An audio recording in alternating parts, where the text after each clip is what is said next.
Hello and welcome once again. So in this lecture, we'll be taking how API monetization works, and we'll be looking at how to monetize APIs with Apigee X. As you know that I have been using an evaluation environment.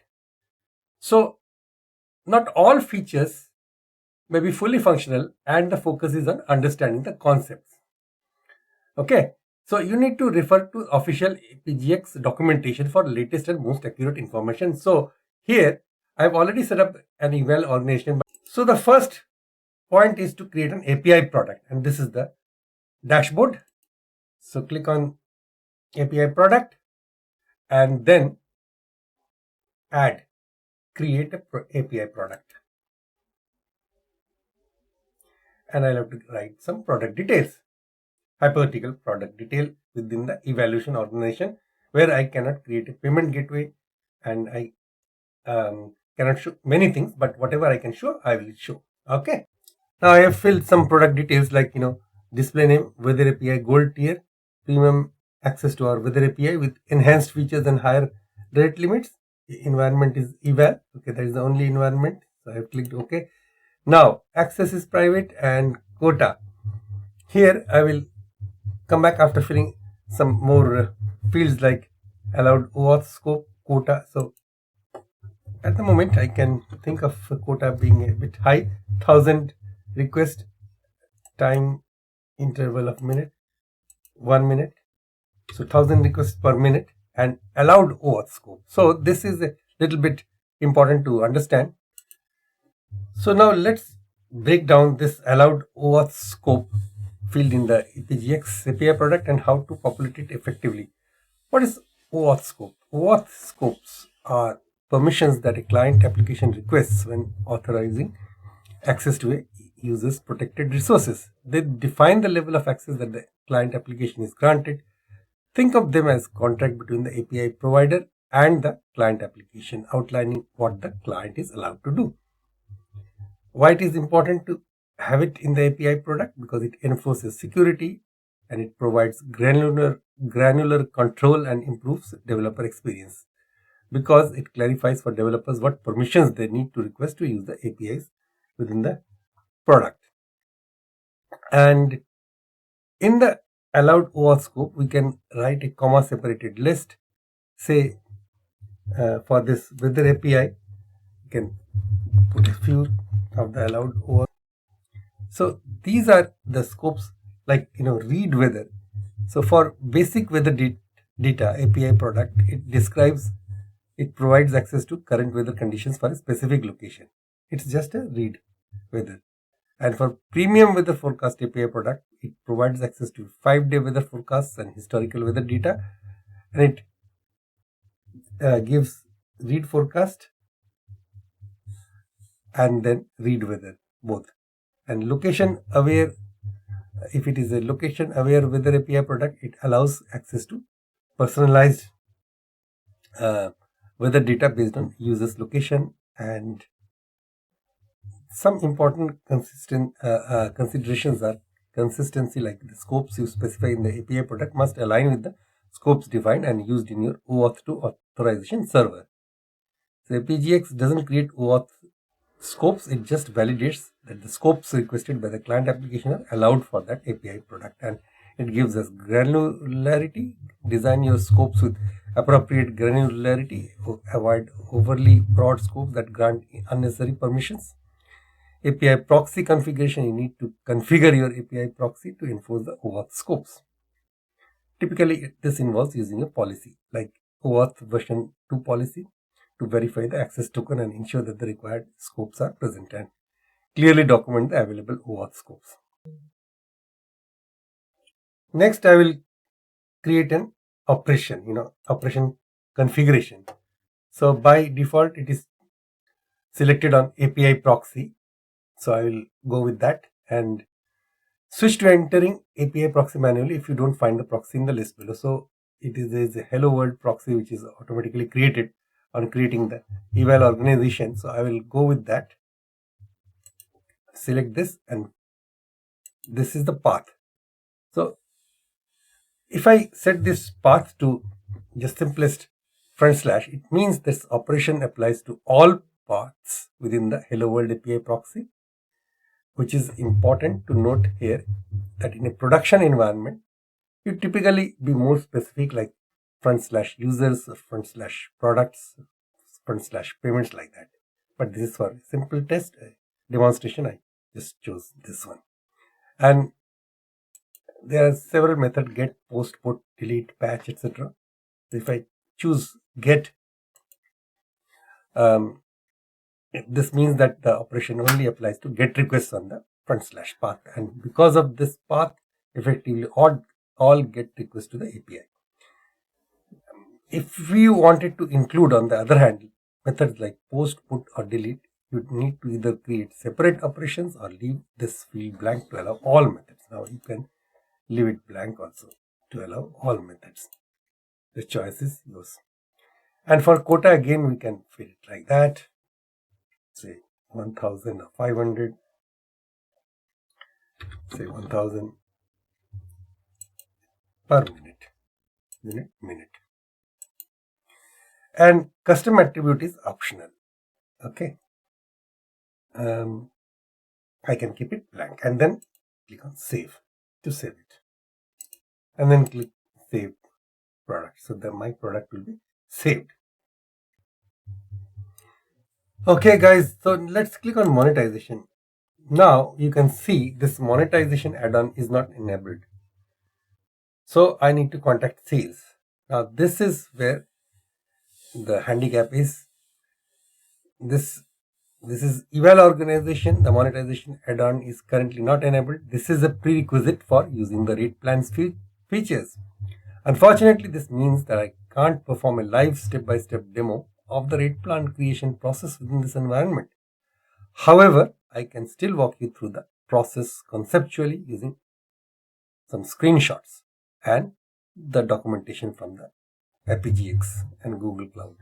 Okay, so let's move on to this overview of Apigee monetization. So this is cloud.google.com/Apigee docs API platform monetization overview. So what it says that as an API provider, you need an easy to use and flexible way to monetize your APIs. So using Apigee's monetization feature, you can add a rate plan to an Apigee product. The rate plan lets you charge the developers for using your APIs. You can also configure the rate plan to share your API revenues with developers. So what does this rate plan include? Because I am unable to show you a live demo. So it defines billing model, frequency and currency, initial setup fees, consumption based or recurring charges, and revenue sharing and activation and expiration time. So this is a flowchart, API provider, and generate reports, and this is the API product with API proxies and rate plan. And then there's API key, purchase API product. These are the app developers. All right. Now, in the rate plan, actually, when it is monetization add-on is enabled, it defines the billing configuration fees and charges that are incurred for the use of APIs offered in monetized API bundle. And there's another good documentation here, managing rate plans for API products.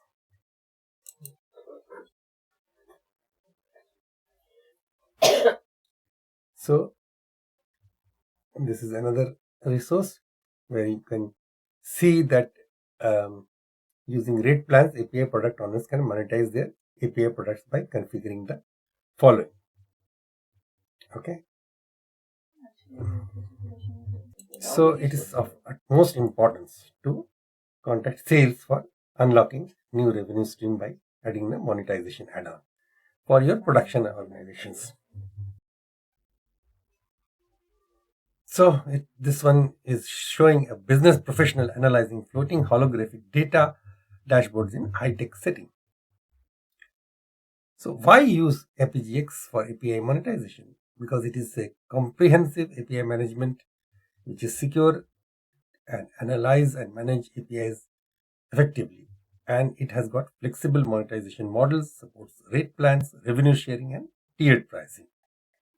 And it got a developer portal integration. Easily you can onboard developers and track API usage, and it has got advanced analytics and reporting. And got a Google Cloud integration, leveraging AI, security, and scalability from Google Cloud. So this is a snapshot of a Google Cloud documentation diagram for Apigee monetization, and this looks like a flowchart. You can say a schematic diagram. It's an API provider, and this generator reports, and these are the API providers API products.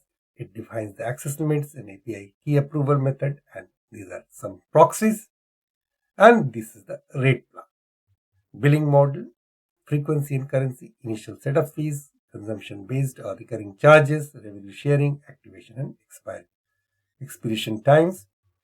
Going to finally the app developers, which is a Google Cloud photo. Now, what are the Apigee X monetization features? So this provides all the tools you need to implement robust monetization strategy, and key features are these: flexible rate plans, offer various pricing models like fixed fees, pay as you go, volume based pricing, or hybrid approaches, and you are able to group APIs together into products and offer them as a single package. You can bundle the products, your APIs as digital assets or products, and it simplifies the sign up process for developers and manage their access levels, and it defines terms and conditions for API usage and track acceptance, reporting and analytics. You can get insights into API usage, revenue, and developer behavior, and transaction recording is there. Payment gateway integration, connect to popular payment processors to collect payments, and customizable notifications are all there, part of it. So, what are the common monetization models for Apigee? Pay as you go. Developers pay only for the API calls they make. Great for unpredictable usage patterns. For example, if with the data API charges 0.01 per API call or 1 cent per API call, and a fixed fee, developers pay flat monthly or annual fee for unlimited access, good for predictable usage and building long-term relationships. For example, a premium data analytics API offers a $500 per month plan, and a tiered pricing. It offers different usage tiers with varying prices, encourages developers to upgrade to higher tiers as their usage grows. For example, a storage API offers a free tier of 5 GB or 5 gigabyte, a basic tier of 50 gigabytes for $10 per month, and a premium tier of 500 gigabytes for $50 a month. These are all examples, sample examples of pay as you go, fixed fee, and tiered pricing. And volume based pricing is a charge different rates depending upon the total volume of API calls, incentivizes high volume usage. For example, a translation API charges $0.005 per 1,000 characters for the first million characters, and then $0.003 per 1,000 characters for subsequent usage. So it is encouraging volume based pricing. And hybrid modules combine different pricing models for maximum flexibility. For example, a fixed monthly fees plus pay as you go for usage exceeding the monthly limit. And there are some real world case scenarios. E-commerce platform Shopify example which is an e-commerce platform which provides APIs for developers to build integrations, and they could monetize their APIs by offering tiered pricing based on the number of API calls. And then the second scenario could be a financial service Plaid example, which is a financial services company which provides APIs for accessing account information and processing transactions. And a travel industry MADS example, which is a travel company which provides APIs for searching flights, booking hotels, and accessing travel information. And here, before this step 2, I will switch over to my Apigee X eval organization and then continue from there.